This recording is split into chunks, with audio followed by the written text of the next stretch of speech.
Sweet. Chainsaw Man. And I'm just going to put my own little twist on it if I can.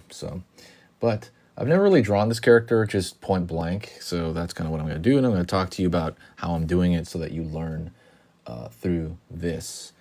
I only go live. I haven't gone live in a little bit. But I scribbled in kind of more or less what I'm thinking here.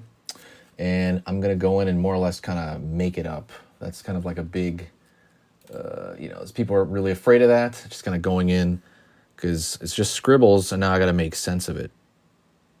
And my goal is to do some, decent tech that makes sense. I notice when people draw him, they draw a lot of the tech on the side of his chainsaw, like differently almost every time. And that's kind of what I'm going to do. Real quick, I wanted to talk a little bit about, learning in general. And I got a lot of questions from people in the comments. And something that a lot of people talk about would be, obvious stuff, which I'm not going to talk about right now, this time. Do you need school to learn, right? I'm frustrated. So, for example, here's a common thing I've heard.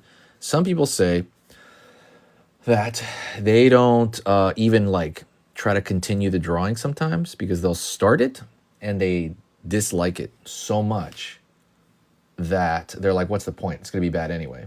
So it just makes them stop.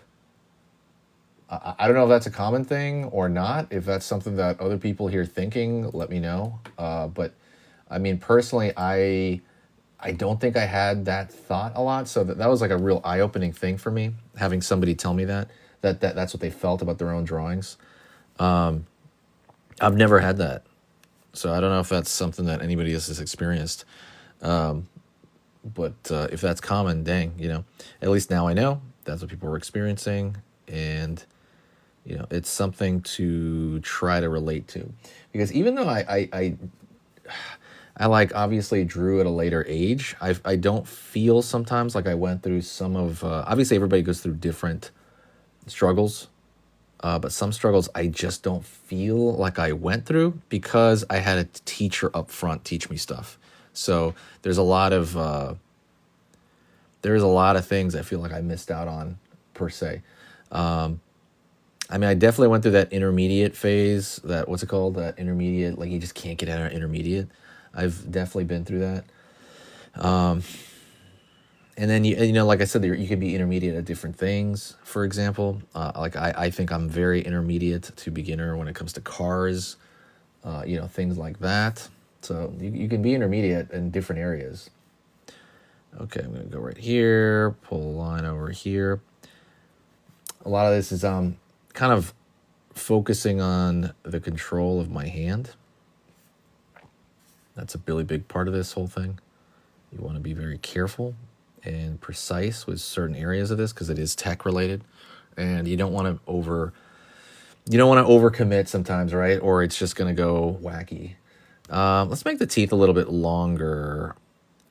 I'm doing it right, across the middle of the page here. Let's make the teeth longer there. Right on. Let's see over here. Sorry if it's unfocusing. It'll go back to normal soon. Oopsie daisy. Right here, maybe vary up the size of the teeth there a little bit. He kind of more or less has a way that his particular anatomy works, but we'll do something like that. I was going to do something crazy today. I was going to do a mixture of Chainsaw Man and Godzilla, but I was like, man, I don't want to think that much. I just want to talk about, maybe problems people have in drawing and just kind of go off that for the most part. I don't want to think too readily. Plus, I don't think I've ever drawn Chainsaw Man just point blank. So might as well have him here in this sketchbook. It's like a tiny, it's like a baby sketchbook, one of those leather sketchbooks. All right, let's see. If we're going over here, you want to throw a little bit of tech on the side over here. You want to be very careful with your line art. And dang, there's so much room for experimentation. A lot of it is you're looking at like motors, like actual like motors for chainsaws, but then you're varying up the little shapes over here. Mostly in the back of his head is where a lot of interpretation comes in, where you can, do your own thing for the most part. Yeah, I forgot. There's like a handle back there too. I forgot about that. I kind of scribbled it in there, and I'm like, what am I looking at here? Also, I was gonna say, like sticking to projects for months at a time when it comes to drawing is pretty freaking hard. I know for me, I did this comic book that I worked on as an anthology with other people, right? I did like 7 pages, and then like another artist does 7 pages, another artist does 7 pages of, our own separate stories, and then we put it in one collection. I finished that. That's on Kickstarter. It's in the link in the bio, but I know that took months. I was working on it because I don't know how to do comics that well, so I was learning how to do comics at the same time as I was trying to like finish one. So I'm like learning the process. I feel like I learned a lot, and I can do better next year. That's kind of like my goal, to do better. I liked it enough. I want to actually see if I can like write a comic and then see how that works. I don't want to do some generic, AI junk. I want like, want to see if I can actually do like an okay story and get like a writer friend to approve it. Or plus, I'm just like, ethically, it just seems like really bizarre to use AI for that stuff, unless it's like proofreading. But even then, I don't want to have it proofread by that. Going over here, trying to steady my lines as well. A lot of this stuff is, since you're drawing in pen, the scary part is if you gotta be really confident. That's the thing. And I talked about last time how to like get rid of your shaky hands, but you want to be incredibly confident with your lines, right? If it's going to be wrong, that's what somebody told me. If that line's going to be wrong, make it really wrong. Make it super wrong. I remember that was the advice I got. And that'll make you confident. It's like, well, it's way off, right? You want to be incredibly confident with your lines, and the only way that what breeds confidence is going to be that repetitive practice over and over and over and over and over again. I think another thing that could breed confidence is where you're doing it, right? I'm doing this in a binded sketchbook, so it's scary. So if I like screw this up, I have to like rip out 2 pages for the most part, and I don't want to do that. So like, to be honest, with what you're doing, you kind of have to, that's like another level of it, like what you're doing. But if you're doing it on scratch paper, you can be really confident. That's why I recommend some people, definitely do like scratch paper stuff, like definitely just sketch on there, scratch paper wise. And it's going to like improve a lot more than you think. It's like you're talking to your inner brain when you're practicing on scratch paper as opposed to a sketchbook. And I've talked about this before. You want like a good sketchbook and like a bad sketchbook, right? You want like a good sketchbook where it's kind of illustrative, you're trying to really almost make it a work of art. And then you have a bad sketchbook where you're just like scribbling stuff and throwing out random ideas. And if like if it's terrible, it's terrible, and you can do even worse stuff on, like I said, scratch paper. You can easily just throw random ideas on scratch paper until you want to save them. But you want to save them, right? So that's kind of a big thing. All right, let's go over here, back of the neck. He's got all the typical like anatomy stuff right here on the neck. He's got the sternocleidomastoid kind of bits of that. Sternocleidomastoid is a muscle that goes from the, I think it's like the back of your ear down to the pit of your neck. So, that's a thing over here. And obviously they're trying to, make this guy look like he's got like a veiny neck or something like that. Like that's what the string's kind of more or less parallel, or the chords right here. And then I'm trying to do a little bit of an interrupt in the chords sometimes by throwing in, like these circular shapes, different anatomy. Like obviously, this is anatomy, but it's like replicating different aspects of anatomy right there. Let me see, sternocleidomastoid right here. And he doesn't have like a giant one either. Like sometimes they have like huge. If you look at something like Dragon Ball, for example, they have giant, especially Vegeta in like the Cell Saga. There's giant sternocleidomastoid. It's crazy. He's got these huge traps. Thank you, Gray. Thank you so much. Chainsaw Man, the guy did. I like the make action. Interesting. Yeah, man. Yeah, making action figures. That sounds really hard. Like doing like an actual 3D thing. That must be super hard.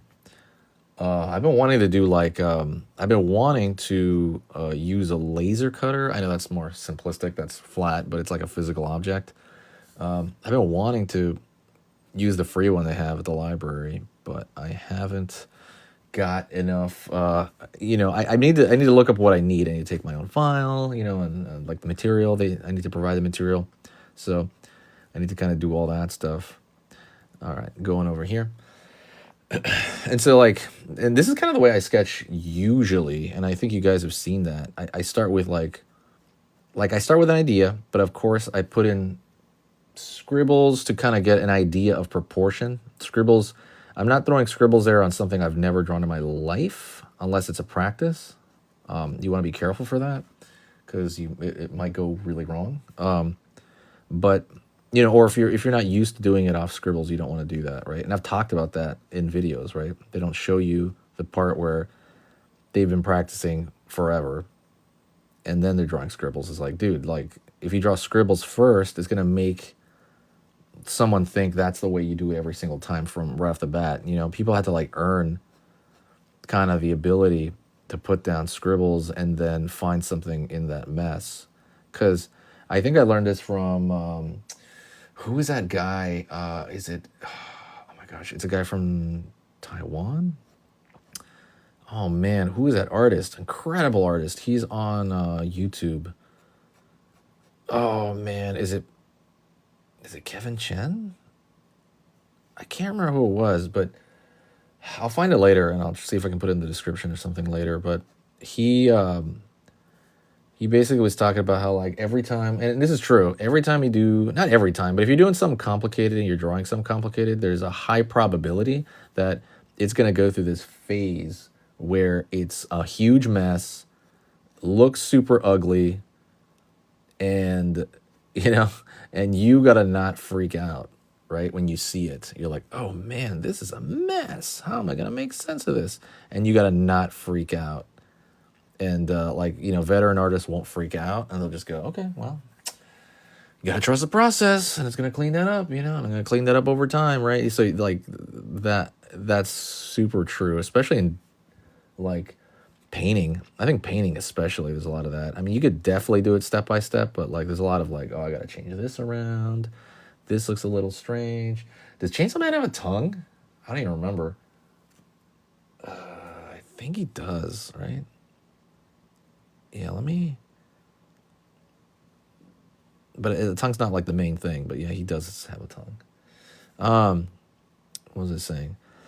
But yeah, there's that moment where like the drawing you're working on becomes kind of hard to work with, and it's up to you to go like, okay, I can do that. I can handle it, and I'm now gonna think and organize what I'm doing. And so yeah, that would be that happens quite a lot, especially for digital painting.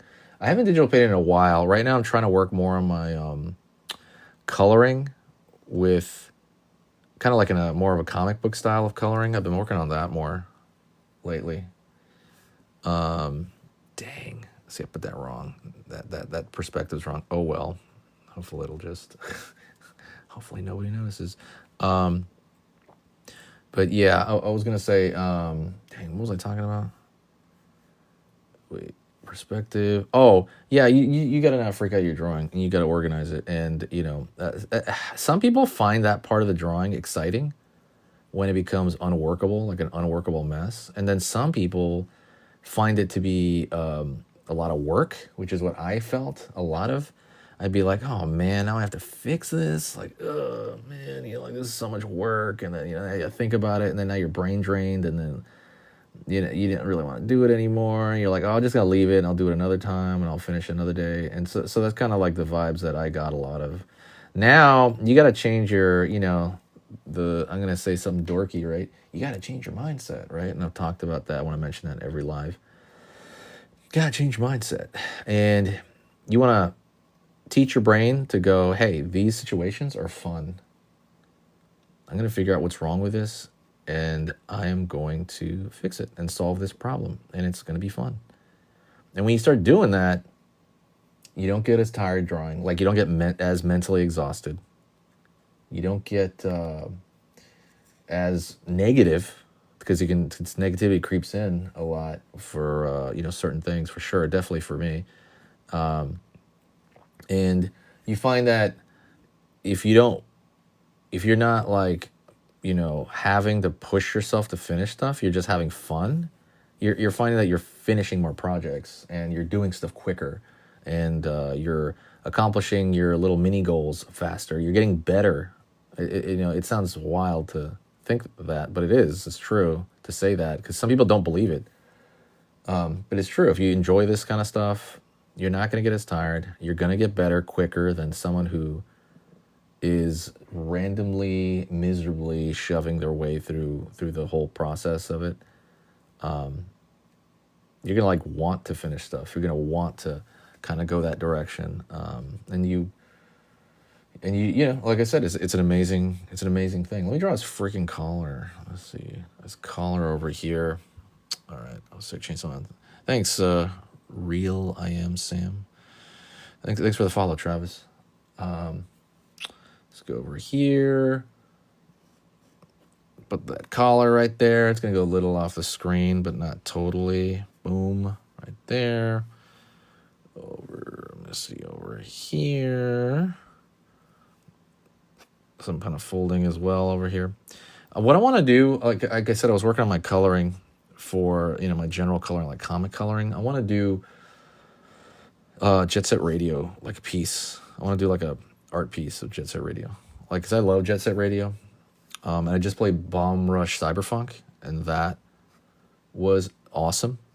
I thought that was an amazing game. It was clearly a spiritual successor to that game. So yeah, I'm super. I would love to do fan art of Jet Set Radio. I feel like I'm just starting it. Sorry, like it's getting blurry. I feel like it's just starting to come back in fan art form again. I feel like I didn't see a lot of fan art till lately. Sorry, I'm gonna do this real quick. I know it's gonna blur. Okay. Oh, I still have to do the end of that chainsaw, but we'll get to that. We'll get to that soon. Thank you so much, Gray. Thank you. You're amazing. Oh, cool. It gives like a sound. Oh my God. Thank you. Thank you so much. I appreciate it. Wow. I love that. Let me wait till this dries, and I want to erase some of this, like, what do you call it? The pencil lines, so that I can see what I'm looking at a little bit better now. So I think it's dry enough. Okay. Ready? I'm going to take the kneaded eraser, and I'm going to try to get rid of some of these pencil lines. I'm not even sure if the pencil lines you can see them as much on the camera. But for me, they're like all over the page. It's like flooding it. Okay, go over here. Try not to shake the desk that much. Let's talk about my day while I'm doing this. That sound was obnoxious. Oh my God. Wait, I have a suggestion if you. Yeah, give me a suggestion, man. Yeah, Gray. Give me a suggestion. Definitely. What else are we doing here? All right, cool. So now it gives me a clear look at what I'm looking at, and this is good. Let me see. What can I do here? All right. I guess it's going to be a lot more dark here in the back than I thought, because that would make more sense. Let's see, just for the chin, if you did a para line on the diagonal line, maybe a 1/4 inch off, it might. Para line. What is that? Para line. Parallel line on the diagonal line to make a 1/4 inch off it. Oh, you're saying like cut a 1/4 inch off his chin? Is that what you're saying? Maybe, if that's what you mean, confirm it to me. But a lot of what I'm looking at now as well is all right. Let me try that. I think he's unseen within this. Like that, you saying? Maybe. So now what I really want to do is I want to go into kind of the dark of this. I'm kind of going to. So okay, this is kind of like, to me, like stage 2, at least of his face. I haven't even put the chainsaw on, but we're kind of focusing on his face. Now I have to go into the next stage, and I have to like look at little vertical chords, maybe, like especially in this area. Although I do like this because there is a little bit of a relaxation right here. Kind of like that shape. And I've talked about this before with design. There's there's larger areas where there's not as much information, and there's smaller areas where there is. So like his neck is a ton of little stuff, but then it kind of relaxes around here, right? And I don't want to like, totally, ruin my safe space here, whatever you call it. That little area, I don't want to ruin that. So I'm kind of like, all right, what can I do? So I'd start like filling these in randomly. I'm gonna have to pause the drawing here though. It's gonna have to wait because I got to go to sleep. But I'll continue this drawing either tomorrow or the next day for sure. I'll bring this exact drawing and I'll go into the next stage of it. Thanks so much, guys. Thank you, man. I appreciate it as well. Thank you, Gray. Thank you, all you guys. And I'll see you guys tomorrow.